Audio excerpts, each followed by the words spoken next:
이사야 27장. 그날에 주께서 그의 격심하고 크고 강한 칼로 날쌘 뱀 리비아단을 벌하시리니 즉 꼬부라진 뱀 리비아단이라. 또 주께서는 바다에 있는 그 용을 살해하시리라. 그날에 너희는 그녀에게 노래하기를 붉은 포도주의 포도원이라 하라.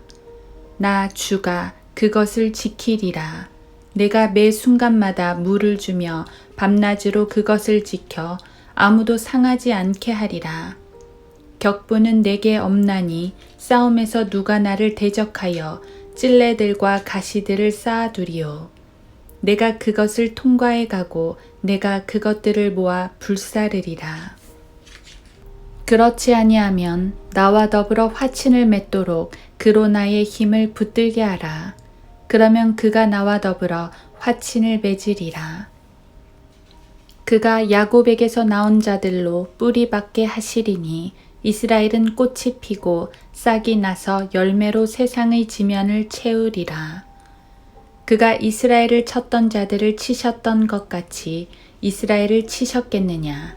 아니면 이스라엘을 살해한 자들을 살해함 같이 이스라엘을 살해하셨겠느냐? 심판이 이르게 될 때 주께서는 적절하게 이유를 제시하시리니 그는 동풍이 부는 날에 거친 바람을 제거하시는도다. 그러므로 이것으로 인해 야곱의 죄악이 정결케 되리라. 그의 죄를 제하는 모든 열매는 이것이니 곧 그가 제단의 모든 돌들을 산산이 부서진 석회들 같게 하실 때 아세라들과 형상들이 다시는 서지 못하는 것이라.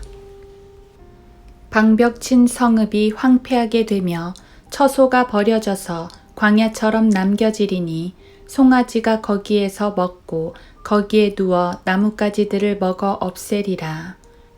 그 가지들이 마르면 꺾여 여인들이 와서 그것들로 불을 피우리니 이는 명철이 없는 백성임이라. 그러므로 그들을 지으신 분께서 그들에게 자비를 베풀지 아니하시며 그들을 조성하신 분께서 그들에게 은총을 베풀지 아니하시리라. 그날에 주께서 강의 수로로부터 이집트의 시내에 이르기까지 격퇴하시리니 그러므로 오 너희 이스라엘 자손들아 너희가 하나씩 모여지리라. 그날에 큰 나팔이 불려지리니 그러면 아시리아 땅에서 멸절케 된 자들과 이집트 땅에서 쫓겨난 자들이 와서 예루살렘에 있는 거룩한 산에서 주께 경배하리라.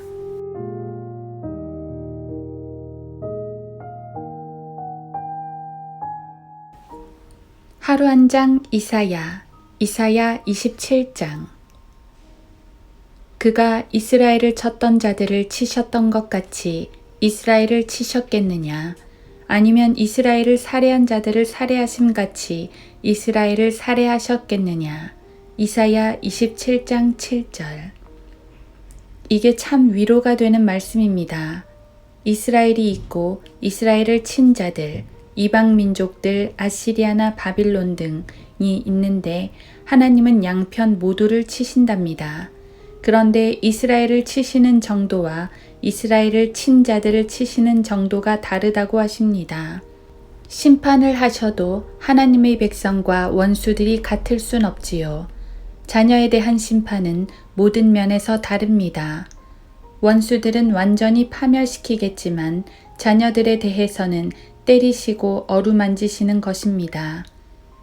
회복을 염두에 둔 징계입니다.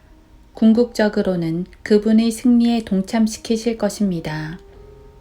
본장은 리비야단, 리워야단을 벌하신다는 말씀으로 시작합니다. 날쌘 뱀으로도 바다에 있는 용으로도 묘사되고 있는 이 존재는 사탄을 말합니다.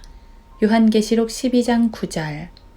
사탄은 온 역사를 통틀어 하나님을 대적하는 존재입니다. 그래서 사탄을 벌하시겠다는 말은 곧 그를 처단하시고 주님의 승리를 높이 세우시겠다는 말입니다. 그런데 이것은 미래에 속한 일입니다. 마귀는 지금도 세상과 성도들을 미혹하고 있습니다. 그래서 주님의 궁극적 승리는 미래에 속해 있고 우리는 소망 가운데 인내하며 기다려야 합니다. 이사야 당시 상황에 적용해도 마찬가지입니다. 아시리아든 이집트든 바빌론이든 그들을 치시면서 이스라엘을 회복시키신다는 것은 하나님의 분명한 약속이지만 그들에겐 역시 미래에 속한 일입니다. 여기에서 약속의 현재성과 미래성의 괴리가 생겨납니다. 어떤 이들은 말합니다. 우리가 하늘나라 가는 건 참 좋은데 현재 이 땅에선 고난을 받지 않느냐고 말입니다. 예수님께서 재림하셔서 천년왕국을 세우시는 건 참 좋은데 현재 우리는 마귀와 악인들이 가득 찬 이 세상에서 고통을 받지 않느냐고 말입니다. 도대체 언제까지 이래야 하냐고 주님의 약속은 왜 이리 빨리 이루어지지 않느냐고 답답해합니다. 이에 대한 대답은 하나님의 보호입니다. 비록 성도들은 이 땅에서 살지만 하나님의 보호와 인도하심 가운데 살 수 있습니다. 예수님께서 제자들을 떠나 하늘로 가시겠다고 말씀하셨을 때 제자들은 매우 당황했습니다. 이에 예수님은 두 가지 약속을 하시는데 하나는 하늘에 처소를 마련하시고 우리를 데려가신다는 것이요. 요한복음 14장 3절. 또 하나는 성령님을 보내주시겠다는 것입니다. 요한복음 14장 16절. 데려가신다는 것은 미래적 약속이요. 성령님이 오신다는 것은 현재적 약속입니다. 하나님은 미래에 대한 멋진 약속을 주셨지만 그 약속을 기다리기까지 이 힘든 기간을 성령님으로 보호해 주시는 것입니다. 그러니까 약속이 멀다고 탓할 필요가 없습니다. 우리는 이미 그 약속을 영적으로 누리고 있기 때문입니다.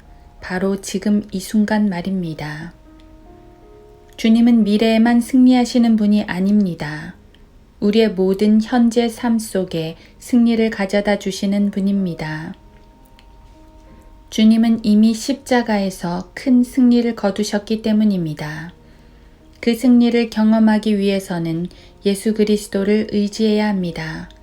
그렇지 못하고 패배하면 징계를 받게 되는데 그래도 멸망할 죄인처럼 심판받는 건 아닙니다. 우리는 교정받기 위해 심판받는 것이며 그것을 통해 주님은 우리를 더 강한 군사로 만드실 것입니다. 그리고 이 모든 것은 하나님의 은혜입니다. 우리가 무엇이라고 자녀 삼아 주시고 인도해 주시고 승리까지 맛보게 하시니 말입니다.